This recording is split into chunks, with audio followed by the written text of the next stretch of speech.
Okay, but really though, haven't we all had those moments where like someone's told us, man, you're a genius, and then 5 minutes later we do something totally ridiculous. Like you can ace a physics exam, but then use your roommate's toothbrush to unclog the sink. Not exactly the wisest move, right? So what's the deal with that? What's the difference between being smart and being wise? Well, today we're diving deep into this idea with Paul Graham's essay, Is It Worth Being Wise? Now, you might know Graham as that tech investor, the Y Combinator guy, but he's also a really sharp writer who makes you think about things in a new way. And in this essay, he tackles this exact question. What really distinguishes intelligence from wisdom? And get this, he throws out those dictionary definitions. Instead of some vague concept, he looks at how wisdom and intelligence actually show up in our lives, how they shape our choices, our careers, even our happiness. It's so interesting how he flips the script, because we usually think about wisdom and intelligence as these fixed things, Right. like you're either born with them or you're not. Right, like it's some kind of personality type. Exactly. Yeah. But Graham's saying it's less about some inherent quality and more about what we see playing out over time. It's about the results. So instead of asking ourselves, am I smart? We should be asking, am I making good choices consistently? Because that's what he defines as wisdom. Exactly. It's not about finding something called wisdom. It's more about building up the skills and traits that lead to making good judgments over and over again. So it's like wisdom is less about what you know and more about how you act. Exactly. It's about experience empathy, being able to see the big picture. It's not just about what's best for you in this moment, but making choices that have a positive ripple effect outwards. And this is where that shape of the curve idea comes in, right? Graham uses this graph in his essay, and it's kind of stuck with me ever since. It's a great analogy. So imagine this. On the x-axis, you've got every possible situation life can throw at you, good or bad. And then on the axis, you've got how well you handle each situation. I like it. Keep going. Okay, so a wise person. Their line on that graph would be pretty high on average, right?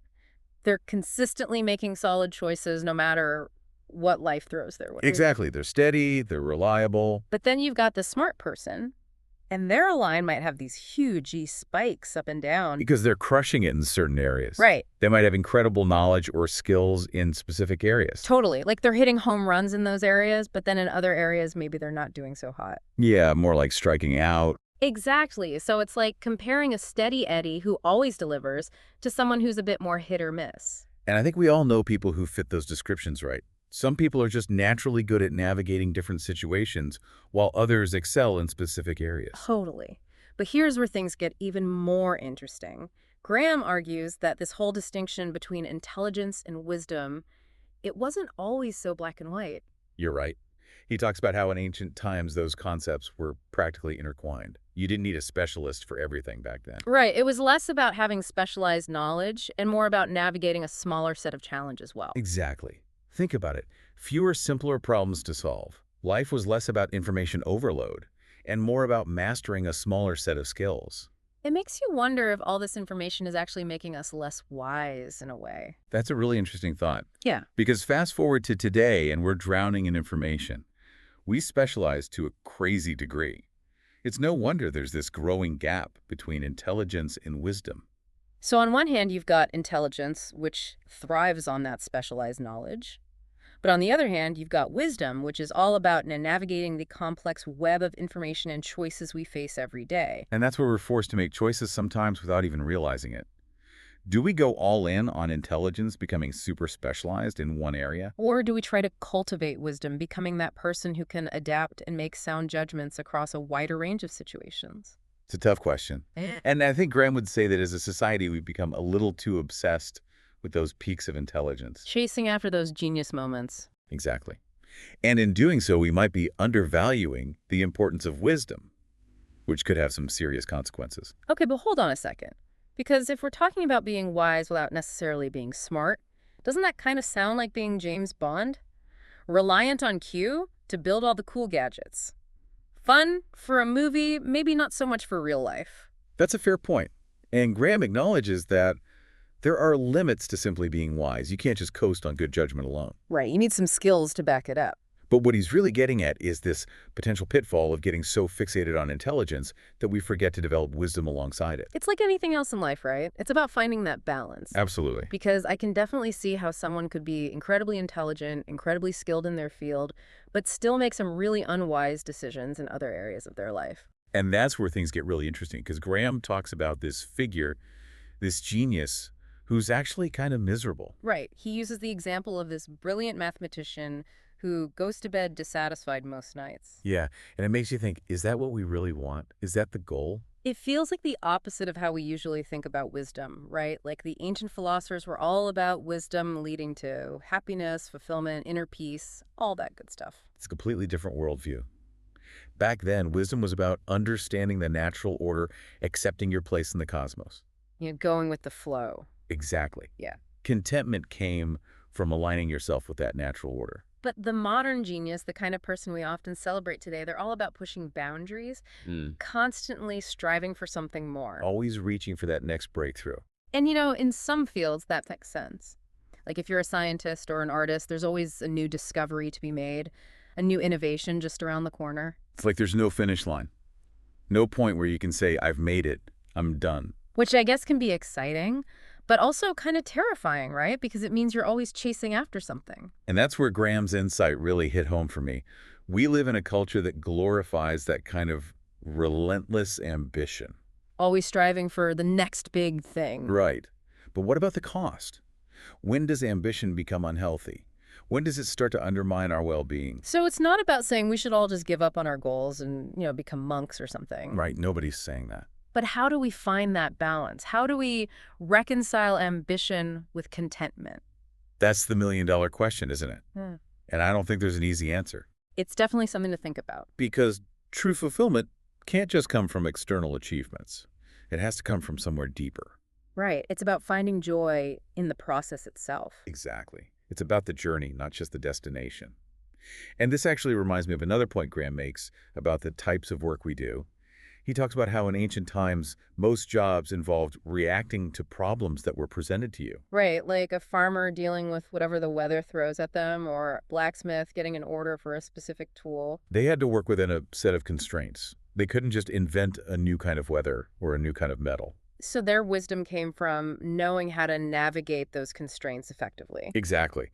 But then as knowledge became more specialized, we started seeing more jobs where you're creating something entirely new.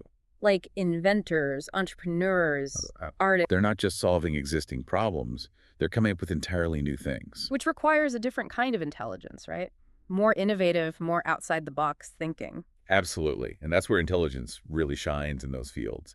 But here's the thing. The skills that make you a brilliant scientist aren't necessarily the same ones that make you a wise parent or a compassionate friend or a level-headed leader. It's like different skill sets for different areas of life. And I think that's so important to remember because we often fall into the trap of thinking that intelligence is this one-size-fits-all solution. Right, like if you're smart, you can do anything. Exactly. But that's just not how it works. Yeah. And it's actually a disservice to both intelligence and wisdom. Because it creates this false dichotomy. Like you're either the brilliant innovator or you're nothing special. And that's just not true. There's so much value in being that person who consistently makes good choices, who brings thoughtfulness and wisdom to their little corner of the world. And it's easy to forget about those quieter forms of brilliance, right? Because they don't always get the spotlight. It's true. We don't see them on magazine covers or winning Nobel Prizes. But they're the ones holding families together, being the steady hand at work, making their communities better places. Exactly. And those contributions are just as valuable even if they're not as flashy or attention-grabbing. It's like that saying, wisdom whispers. It's not always loud or demanding, but it's there, that quiet guidance, helping us navigate life's ups and downs. I love that analogy because it speaks to the subtle but powerful nature of wisdom. And what I find so hopeful is that wisdom isn't this fixed thing. It's not like you're either born wise or you're out of luck. Right, it's not like some magical trait you inherit. Exactly. It's something we cultivate throughout our lives. We learn from our experiences, we make mistakes. Hopefully we learn from them and we keep growing. So it's an ongoing process. Absolutely. And the best part is that anyone can do it. It doesn't matter what your job title is or how smart you are in the traditional sense. So no excuses then. Right. Exactly. So as we wrap up this deep dive, I'm curious, what are some practical things our listeners can do to bring more wisdom into their own lives? Where do we even start? Well, I think the first step is simply becoming aware of the difference between intelligence and wisdom. Once we start to see them as distinct qualities, each with its own strengths and potential pitfalls, we can start to examine our own biases. Like, are we giving intelligence too much weight in our decision making? Are we so focused on being smart that we're forgetting to be wise? Exactly. It's like doing a personal inventory, taking a step back and saying, okay, how do I usually approach decisions? Am I valuing intelligence above all else? And if so, how can we shift that balance? Right. It's not about throwing intelligence out the window. It's about finding more balance. And that might look different for everyone. So there's no one-size-fits-all approach. Exactly. For some people, it might be about incorporating more reflection into their lives. Like maybe that means meditation or spending time in nature or journaling, whatever. Helps them tap into that inner wisdom. Like hitting the pause button more often. Exactly. And for others, it might be about actively seeking out different perspectives, challenging their own assumptions, really pushing themselves to see the world through different lenses. So it's about expanding our horizons both intellectually and emotionally. Absolutely. And the more we do that, the more we cultivate that wisdom muscle. Yeah. And the better equipped we are to navigate the complexities of life. It's like we're building a more well-rounded toolkit for life, right? Instead of just having one tool in our belt, we've got a whole range of options at our disposal. Exactly. And that's what makes this whole conversation so empowering. Mm. Because it reminds us that we have the power to shape our own relationship with intelligence and wisdom. We don't have to choose one over the other. We can strive to be both. Exactly. And in doing so, we create a richer, more meaningful life for ourselves and for the people around us. So as we wrap up this episode, here's something to ponder. Graham talks about how discontent can be a driving force for progress, especially in fields like science and art. But how do we find that sweet spot between ambition and well-being? Can we be both driven and content? That's something I'm going to be chewing on for a while, and I hope our listeners will too. Thanks for joining us for this deep dive into Is It Worth Being Wise? It's been a thought-provoking conversation, and we're grateful to Paul Graham for sparking these important questions.